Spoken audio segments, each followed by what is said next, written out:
Imagine this. You open your eyes. It's pitch black. There's no air, and your hands. Tied in a coffin beneath the earth, you scream, but no one hears you. Until a tiny bell above ground begins to ring. This isn't a horror story. It was real. And it terrified Victorian society. In the 1800s, the fear of being buried. Alive taphophobia was everywhere. So much so that people were buried with ropes tied to bells just in case they woke up in their graves. That's not even the strangest part Victorian.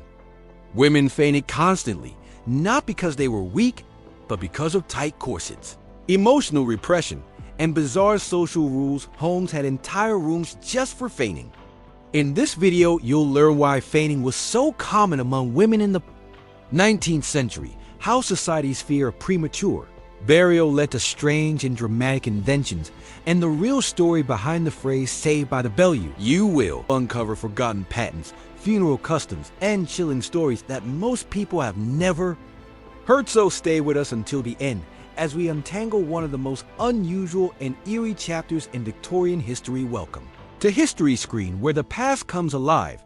And if you're fascinated by dark tales and forgotten facts, make sure to like, subscribe, and tap the bell icon so you don't miss what's buried in history. In Victorian England, fainting wasn't just common, it was expected. Women collapsed in parlors, on staircases, even in public, not because they were fragile by nature, but because society demanded it. At the center of this drama was the corset. These tightly laced garments were seen as essential to a lady's beauty. They pinched the waist, lifted the bust, and forced the body into a perfect hourglass shape. But beauty came at a cost. Corsets pressed the ribs inward and squeezed the lungs. Breathing became shallow. Organs were pushed out of place. Even mild exertion, walking, laughing, or standing too long could lead to dizziness. In some cases, it caused women to faint on the spot. Doctors at the time didn't fully understand the long-term damage, but they saw the symptoms: shortness of breath, fatigue, and sudden loss of consciousness. Still, corsets remained in fashion because fainting, oddly enough, was fashionable. Too, in Victorian society, fainting became a symbol of femininity. Women were expected to be delicate, emotional, and modest. Showing too much strength was considered unfeminine. So if a woman swooned at the sight of blood or from hearing shocking news, she wasn't judged.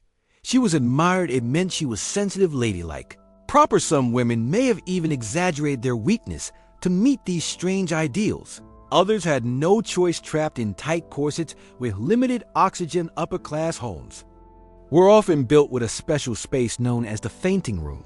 This was usually a small private chamber located near the front of the house. Inside was a fainting couch lawn with one raised end for resting the head. If a woman needed to recover from a dizzy spell, she would be guided there with quiet dignity.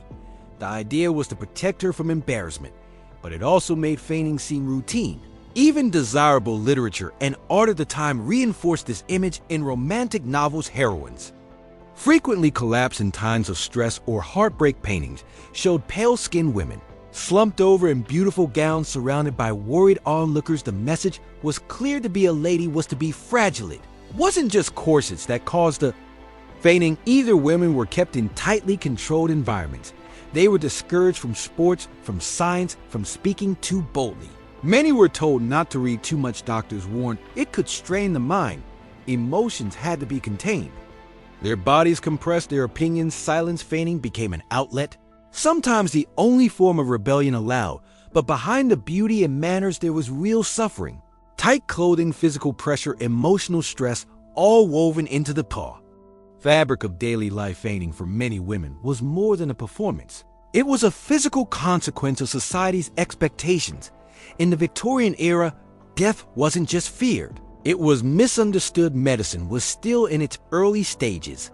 Many doctors didn't even have a reliable way to confirm if someone was truly dead. There were no stethoscopes as we know them today. Heartbeats were checked by hand. Breathing was observed by placing a feather or a mirror near the nose. If there was no movement, they assumed the person had passed. But assumptions could be deadly. Some people slipped into deep comas. Others had conditions like catalepsy, where the body became rigid and still resembling death. Without modern tools, many were declared Dead when they weren't. Horror of waking up inside a coffin wasn't just a story. It happened again and again. Newspapers of the time were filled with chilling tales. Graves disturbed caskets open, only to find scratch marks on the inside. Of the lit dirt, under the fingernails, frozen faces caught in terror. These stories were passed around in drawing rooms and at dinner tables, making the fear even worse. The phobia, the fear of being buried alive, wasn't just a medical concern. It became a public obsession. One case in particular spread like wildfire. A man in Germany, buried quickly during a cholera outbreak, was later exhumed. Inside the coffin, they found blood on his face and torn fabric clenched in his fists. He had fought to survive, but no one heard him.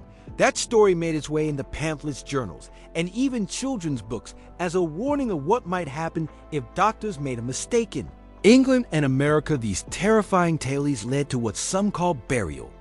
Panicked families demanded waiting periods before a body could be buried. Some even hired attendants to watch the deceased for days just in case they moved. For Victorian women, the fear was even more intense, already fragile from tightly laced corsets and iron social rules. Many fainted at the mere sight of a funeral.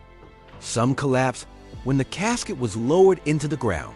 At times, these episodes weren't just emotional, they were rooted in fear that the same fate could await them. Women were expected to be emotional, delicate, and passive, but behind those fainting spells was a very real anxiety. Wakes were often drawn out for days, not just as a mourning ritual, but to make sure mirrors were placed under noses. Eyes were checked every hour. People watched closely, praying not to see movement, but fearing what it would mean if they did.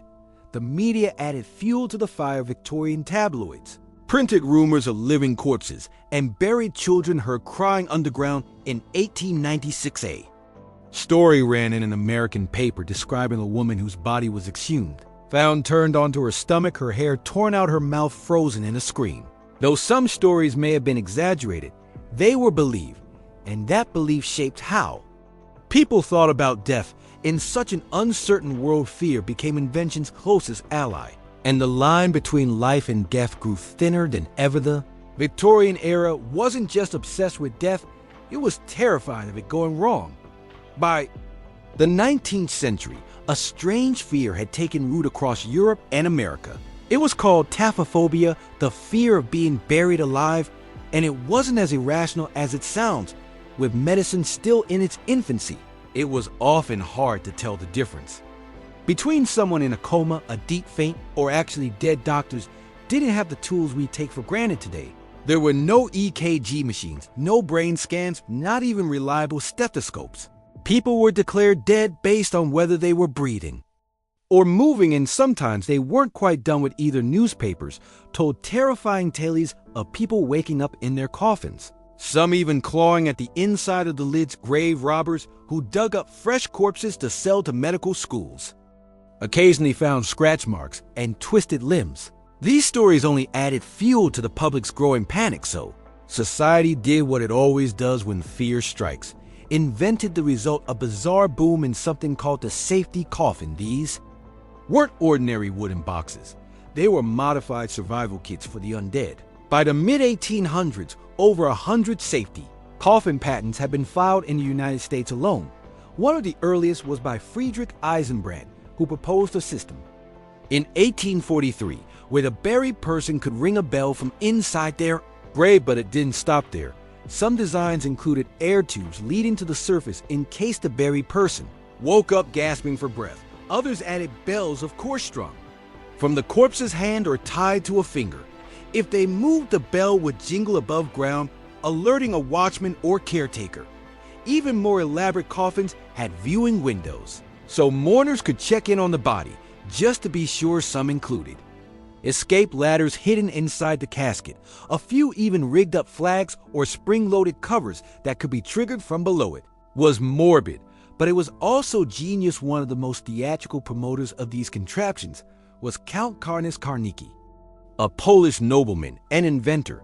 He wasn't just content to show diagrams, he wanted to prove his device worked, so he did the unthinkable. He buried himself alive in a sealed coffin fitted with ventilation tubes and a bell. Mechanism Carnus Carnicki spent hours underground to demonstrate how his system could keep someone alive until rescue arrived. Crowds gathered above as he rang the bell to show he was still breathing. The stunt shocked everyone and made headlines. While some people saw safety coffins as a smart precaution, others saw them as pure fear-mongering.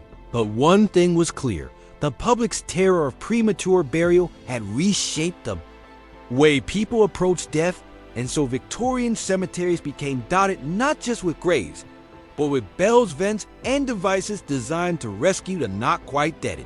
The eerie stillness of a Victorian cemetery, a soft ringing, could mean one thing: someone buried below was still alive. To the Victorians, this wasn't a ghost story.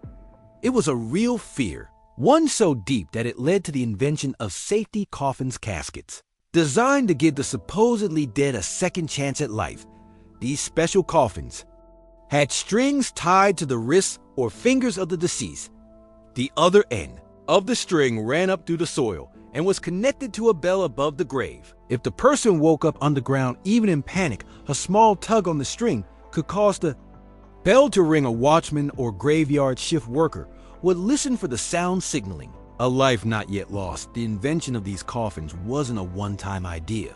During the 18th and 19th centuries, more than 30 patents were filed for similar devices. Some included glass tubes for oxygen, small ladders or flags that could pop up when pulled. Others featured feeding tubes or a pipe to shout through the muffled voices from beneath. The ground rarely helped anyone, while some laughed at the idea. Many took it seriously. Families paid extra to install these contraptions on graves. And in some parts of Europe and America, bell watch became an actual job. Graveyard caretakers, often working at night, stayed near fresh burials for several days, listening closely for any sound of a bell ringing in the dark. Interestingly, bells had long been associated with death in older Christian traditions. Dead bells were rung to warn of a passing soul. These weren't the same as safety coffin bells, though. They shared a similar purpose, signaling that life and death were touching. Dead bells rang from churches or handheld tools carried by mourners not from 6 feet below. The idea of a bell saving a life became so ingrained in culture that it sparked a phrase we still use today: saved by the bell. While many assume this phrase comes from boxing, its origin is darker. In boxing, yes, a round-ending bell can save a fighter from defeat. But long before sports adopted the phrase, it was rooted in burial practices. The bell above the coffin was literally a life-saving device ringing. It could mean the difference between rescue and death. Some stories tell of individuals who were mistakenly declared dead only to wake up in their coffins and ring the bell. There are old reports of disinterred bodies found with torn fingers, broken nails, or twisted corpses, suggesting that the bell may have failed or, worse, never been installed. A few of these accounts might be more legend than fact, passed around in hushed tones and newspaper clippings, but the fear was real. And the solutions, however unusual, were very real too. Victorians were not only terrified of dying, they were terrified of being buried alive. The bell was their final hope, a small sound, a gentle chime that could echo through the graveyard and call the living back to their side.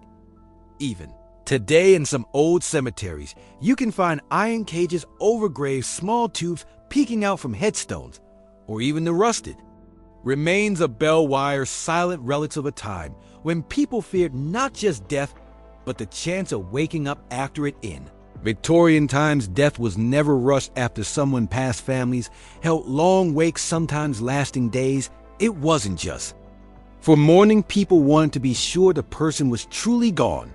The fear of premature burial was so real, many watched the body closely, looking for any sign of life. They used strange tests. A mirror was placed near the mouth to check for breath. A feather was held under the nose. Some even lit a match or pipe to see if smoke stirred near the lips. Funeral bells were also a tradition. As the coffin traveled to the cemetery, bells rang in slow, solemn tones. These were known as the death knell or passing bell. Each toll marked the end of a life and warned others to stop and show respect. Over time, embalming became more common. With better tools and medical understanding, the panic around waking up dead slowly began to fade. Victorian society was shaped by extremes, tight corsets, and strict emotions led women to faint sometimes daily. At the same time, fear of being buried alive pushed inventors to create bells, air tubes, and safety. Coffins fainting wasn't just fashion drama, it was the body crying out under pressure. And burial bells weren't superstition. They were a desperate plan for survival. It all sounds bizarre today, but it reminds us fear often drives human innovation. Some solutions were odd, some were tragic, some might have even saved lives. Next time you hear the phrase "saved by the bell," remember, it didn't start in a boxing ring. Started in the graveyard. Victorian women fainted, not out of weakness, but because their world demanded it and their fear gave rise to inventions that still echo today, like the soft ring of a bell above the earth. If you enjoyed this journey through forgotten history, like this video, subscribe to History Screen, and tap the bell icon so you'll never miss a story that refuses to stay buried.